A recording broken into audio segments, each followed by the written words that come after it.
Ada apa? Muhasabah.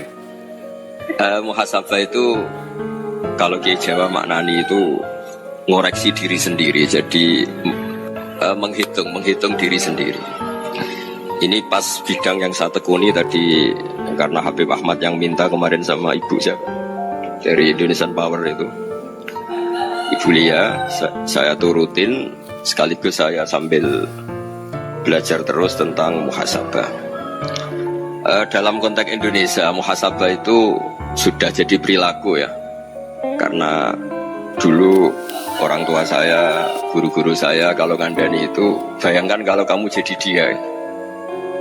Jadi misalnya kita mentang-mentang atasan, otoriter sama bawahan. Bayangkan kalau kamu jadi yang bawahan itu kayak apa. Laukun tamakana, kalau orang Arab bilang, bayangkan kalau kamu di posisi dia. Makanya guyonannya orang-orang Indonesia itu kan orang ngaramkan judi gitu, bareng dikasih tahu. Tapi yang menang anak jenengan, alhamdulillah. Ternyata ngaramkan itu karena ada anaknya. Kalau anaknya yang menang ya seneng. Meskipun itu guyonan, tapi saya punya padanan itu dalam kitab hikam. Nabi Ibrahim itu Khalilur Rahman, tentu bencinya minta ampun sama yang namanya maksiat. Suatu saat beliau diterbangkan di alam malakut. Itu kalau di hikam saya halaman 15 juga. Saya masih ingat betul. Mungkin kalau Anda beda halaman karena beda cetakan. Setelah diterbangkan di alam malakut, diperlihatkan sama Allah, ada orang pezina, ada orang syaribul khomri, ada orang mabuk, ada orang macam-macam. Allah tanya sama Nabi Ibrahim, bagaimana pendapat kamu Ibrahim tentang mereka yang maksiat? Kata Nabi Ibrahim, ya Allah, habisi saja mereka. Mereka hidup di bumi engkau, makan rezeki engkau, kemudian mereka tidak taat sama engkau. Singkat cerita, di fase itu, saya ulang lagi, di fase itu Allah nurutin sampai sekian peristiwa, mungkin 3 atau 4. Udah, setelah sekian tahun Nabi Ibrahim lupa peristiwa itu, kemudian beliau diminta menyembelih anaknya. Ini versi kitab hikam. Memang versinya banyak tentang kenapa Nabi Ibrahim disuruh menyembelih anaknya. Ketika mau menyembelih anaknya, Nabi Ibrahim ragu. Dua samrotu fuadi, anak saya ini buah hati saya, kenapa engkau suruh menyembelih? Terus kata Allah, apa kamu tidak ingat ketika kamu saya angkat di alam malakut, kemudian kamu usul bunuh-bunuh, saya ada mempertimbangkan usul Anda, tapi kenapa sekarang saya merintahkan kamu mikir gitu? Terus, ya karena ini anak saya ya Allah. Terus kata Allah, rumang samu wong sumpukon mateni gak gawean kau sing gawe kowe enak wae usul mateni. Sebenarnya saya yang bikin, kemudian Anda enak aja usul membunuh. Semenjak itu Nabi Ibrahim itu di eranya itu asfaqun nas, orang paling sayang sama manusia. Karena kadang kita keras itu ya, kebetulan itu udah anak kita, ada keluarga kita. Cara orang Jawa itu kan gitu ya, kalau ada perempuan terus macak yang macam-macam pakai sepeda motor cowok, terus wah itu luput suwuk, semoga-moga gini. Tapi setelah dikasih tahu, iku ponakane jenengan, semoga-moga selamat.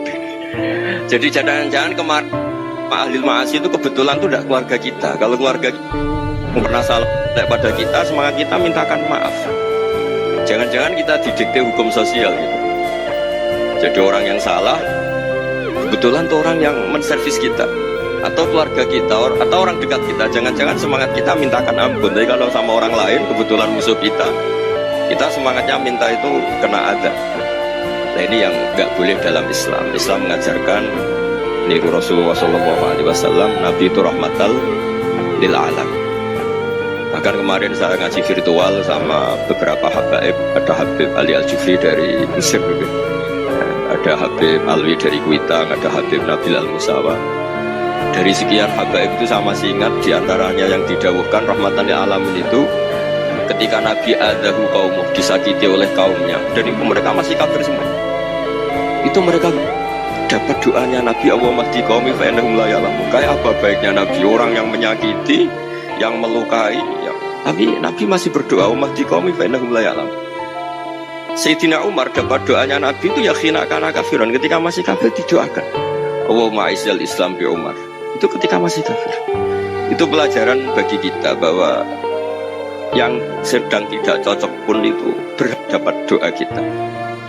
Ya doa supaya kondisi kita baik, hari tambah baik. Karena agama ini Saya berkali-kali bilang limangka yarjuwa wal yaumil akhir. Agama ini diperuntukkan bagi yang selalu punya harapan pada Allah Subhanahu wa taala. Saya cerita muhasabah ini tentang hubungan kita dengan Allah. Di Indonesia itu banyak orang fasik, banyak orang nakal. Ya di mana-mana orang nakal itu ya mayoritas, wa aksaruhum fasikun. Tapi berkahnya harapan.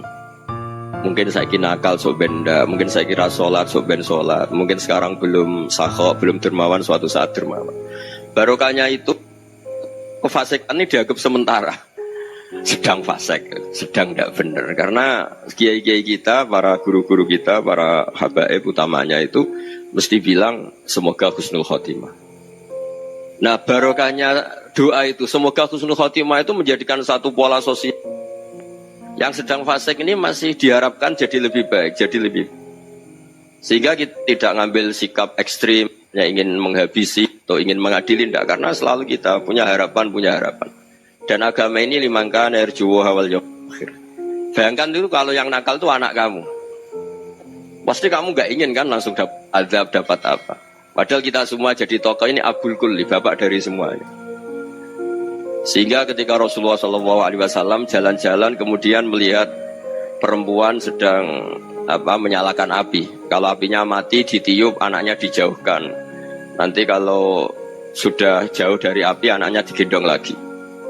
Terus kata Rasulullah, matur ke semua sahabat, Aro'aitum anna hadih tarihatan waladaha alan nar. Apa kamu berpendapat bahwa perempuan ini akan melemparkan anaknya ke neraka? Tidak ya Rasulullah.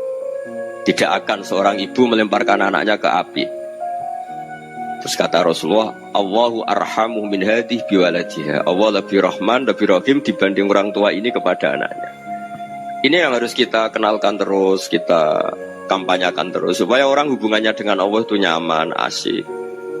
Sehingga dengan demikian selalu ada harapan bahwa yang sedang nakal ini suatu saat tobat. Kita tidak boleh menghukumi pasti begini, pasti gini, itu tidak wilayah kita. Itu juga yang dicontohkan Rasulullah SAW. Secara lahir Nabi itu nggak berkenan sama Wahsy, karena Wahsy itu salahnya salah fatal karena membunuh ahabban nasi ila Rasulillah, yaitu membunuh Said Hamzah. Jadi ketika Wahsy tobat, Nabi itu terima tobatnya. Dan ketika beliau dengan basariyahnya agak siap ketemu Wahsy karena harus ingat Sayyid Hamzah, basariyahnya diturutin. Oke, kamu iman, saya turutin, tapi jangan sering ketemu saya. Karena kalau ketemu kamu, saya masih ingat sama paman saya, Sayyid Hamzah. Kita bisa ngelola seperti itu. Kita tidak cocok sama orang, bagaimanapun mereka umat Rasulullah SAW, kita tetap mencintai mereka. Misalnya kalau beda agama, mereka sama-sama orang Indonesia, kita mencintai mereka atas nama warga Indonesia. Tapi kalau misalnya potongannya ora cocok, beda kultur, bawaannya itu mangkel no coro Jawa, ya bisa diilmoni, jangan ketemu. Wong sudah tidak cocok, ingin ketemu nyari solusi. Roh ini tok seneng itu kan ya repot itu. Ya sudah kalau nggak pati cocok ya jangan sering ketemu. Dan itu kita bisa memanage seperti itu tuh bisa. Saya berkali-kali cerita tentang Imam Syafi'i. Kalau dikasih tahu ya Imam Abu Abdillah, panggilannya Imam Syafi'i, tetangga anda ini ternyata banyak yang nggak senang anda. Jawabnya beliau senang. Ya bagus kalau nggak senang saya, anda utang saya kata. Jadi gara-gara saman seneng aku ngatur aku ini kan. Dan mungkin saman rasa seneng kan ya enak. Jadi hidup itu dianggap happy. Kalau seneng ya teman silaturahim, kalau nggak seneng ya nggak bakal utang gitu. Baru kayak seneng itu nggak ganggu. Gitu. Jadi dulu itu orang bisa ngelola seneng nggak seneng itu bisa. Karena ada kearifan hubungan dengan Allah Subhanahu wa ta'ala. Hidupnya selesai karena masyghul bi dzikrillah, mereka sibuk dengan Allah. Makanya kata ulama-ulama tasawuf, kamu jangan melihat manusia perilakunya, tapi kamu juga harus ingat yang gerakkan semua itu Allah Subhanahu wa ta'ala. Dengan demikian kita farah, kita senang. Makanya Nabi kalau ngutus Anas bin Malik kemudian enggak kesampaian yang diinginkan karena Anas main, ketika garwa-garwani Nabi agak tersinggung, Nabi andaikan Allah menghendaki yang saya inginkan kesampaian, pasti itu kesampaian. Jadi dianggap kegagalan Anas gak manggil yang dituju Nabi itu ya kersane Allah, ya enteng saja. Sayyidina Ali lebih parah lagi yang dialamin. Itu dalam beliau kalau dipanggil itu gak cepet-cepet ke sana. Ketika ditanya, kenapa kamu tak panggil gak cepet ke saya? Amin tu ukubatak, karena aku tahu kau orang baik. Orang baik itu pemaaf. Jadi makanya orang-orang soleh dulu itu bodoni itu.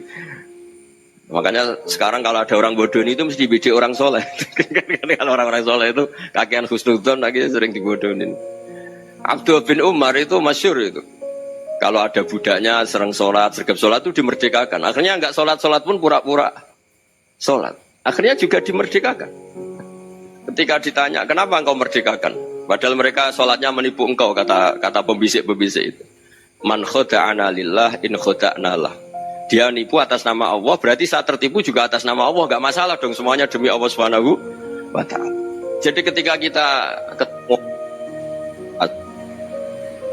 mensifati Allah Ta'ala itu ghafir, Allah pemaaf. Jangan kamu gak fair untuk diri kamu nyifati Allah ghafir, pada orang lain Allah kamu sifati syadidul iqab. Jadi Allah kamu atur, kayak MC tadi ngatur saya. Jadi Allah itu apa? Kalau pada saya ghafir, kalau pada musuh saya syadidul iqab. Itu tidak fair. Kalau Anda punya harapan kepada Allah karena Allah Rahman Rahim, Allah ghafir, sebenarnya Allah pada musuh kita ya bisa saja Allah ghafir, bisa saja Allah Rahman Rahim. Sehingga kita melihat orang lain yang kita ada cocok itu ya enteng saja. Itu min ummati Rasulillah sing tanaluhu syafa'atu, tanaluhu sa'atu rahmati, tanaluhu fair. Jangan dengan kita kayak mesti dapat rahmat. Jangan orang lain kayak Allah pasti syadidul iqab. Itu tidak boleh. Sehingga ketika ada orang Badui, singkat cerita orang Badui ini kencing di masjid, semua sahabat membentak dia. Yang enggak bentak hanya Nabi tok. Saking mangkelnya orang ini karena semua sahabat bentak kecuali Nabi. Setelah dibenarin Nabi, terus Nabi nyuruh Sobbu Ali Dhanuban min ma'in. Setelah disucikan masjid itu, dia berdoa keras sekali. Allahumma arhamni wa Muhammadan wa la tarham ma'ana ahadan. Ya Allah, yang berhak dapat rahmatmu hanya saya dan Nabi Muhammad, yang lainnya jangan. Gitu. Karena yang lainnya tuh jengkelin, gitu aja saya salah dimarah-marahin. Gitu. Jadi kalau kamu doa terbatas ya kayak orang Bedui ini, kayak orang Arabi. Apa kata Nabi? Laqad tahajjarta wasi'an. Allah yang rahmatnya luas menjadi kamu sempitkan. Karena kamu mau atur Allah hanya rahman pada Indonesian Power, pada NU, pada kita, yang orang lain gak perlu dapat. Itu kan kasihan Islam, karena Islam terus gak dimiliki semua orang. Allah gak dimiliki semua orang, Rasulullah gak dimiliki semua orang, karena di NU, di ormas tertentu, di gak boleh seperti itu. Gak boleh takhasyar tawasian, kata Nabi, gak boleh mempersempit zat yang rahmatnya itu luas. Ini semoga etika ini kita pakai di Indonesia. Yang sedang fase kita harapkan lebih baik. Yang sedang nggak dapat hidayah kita doakan dapat apa? Hidayah. Masyhur kan, makanya tadi saya mohon sama Habib Ali supaya Habib Ahmad supaya tetap mahalul qiyam, tabaruk sama Habib Ali. Di antara doa-doa di Simtuduror masyhur itu antuqa bilal mudhniba minnah bil ghufran wal musi'a bil ihsan. Jadi harapannya para habaib, para orang-orang baik dulu ya, semoga yang dosa itu dimaafkan, yang sedang salah dibuka, bikin lebih baik. Nabi itu tugasnya juga gitu. Wastaghfir li dzambika walil mu'minina wal mu'minat. Nabi itu tugasnya juga memintakan ampun yang sedang salah. Nah ini cobalah jadi etika kita, muhasabah kita. Jadi muhasabah itu cara berpikir kita set, kita pikir ulang. Ternyata semangatnya seorang Nabi itu wastaghfir li dzambika walil mu'minat. Semangatnya itu memintakan ampun. Orang ahli tafsir tahu semua kalau Nabi itu tidak mungkin dosa. Jadi itu khitabun Nabi wa urida bihi ummatu, itu khitab Nabi, tapi yang dimaksud itu umatnya, karena Nabi tidak akan mengalami dzambun, tidak akan mengalami dosa. Sekarang enggak, kadang-kadang kita ini kalau orang lain salah itu semangat. Kalau di perusahaan ada teman salah, apalagi pimpinan salah itu seneng. Barokahnya salah bisa ganti kan gitu. Ya, jadi kalau mungkin di dunia tokoh juga gitu, barokahnya ada tokoh salah, kita yang jadi populer sendiri, tidak boleh seperti itu. Kita harus salimus sodri di jami'il muslimin. Jadi ini harus dilatih. Saya tadi matur sama Habib Ahmad, latihan kita jadi hidup. Nabi itu kalau resep jadi wali itu kata Nabi gampang. Kata Nabi, kalau kamu ingin disenangin Allah, ya sudah. Kalau kamu asbahta, amseta, gini-gini, perasaan kamu, kata Nabi, jangan punya perasaan ghil sama orang muslimin. Itu sudah wadzalika min sunnati. Makanya Nabi ngendikan la yablughni ahadun an ahadin syai'an.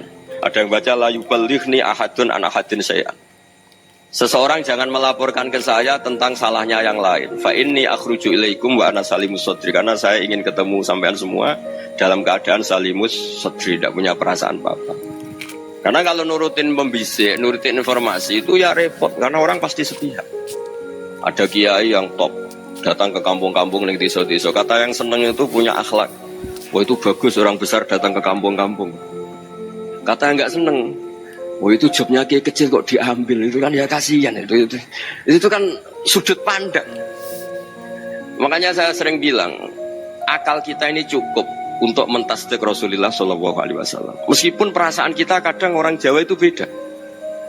Saya berkali-kali bilang sama peneliti dari Jogja, kenapa sih Gus para nabi itu kok poligami istrinya banyak? Nabi Dawud katanya itu berapa? Nabi Sulaiman malah jumlahnya agak terbatas ini. Nabi Muhammad itu paling sedikit. Saya tanya gini, perempuan itu orang lemah, jadi kalau nolong orang satu gimana baik, kalau nolong orang dua ya lebih baik, ya sudah kira-kira seperti itu. Paling tidak akal kita masih tahu, kalau orang baik, itu kan mesti baik. Nolong orang satu baik, nolong orang dua ya lebih baik, nolong orang tiga lebih baik. Tapi kalau kamu orang nggak baik, satu saja kamu terlantarin, kamu miskinkan, kamu... Ya tinggal diukur kan, kalau orang baik, nambah baik. Tapi kalau orang buruk, tambah buruk. Nah itu akal. Akal kita bisa menganalisis kenapa sih nikah itu ada yang poligami, ada yang enggak. Ya sudah, ukur saja diri kamu.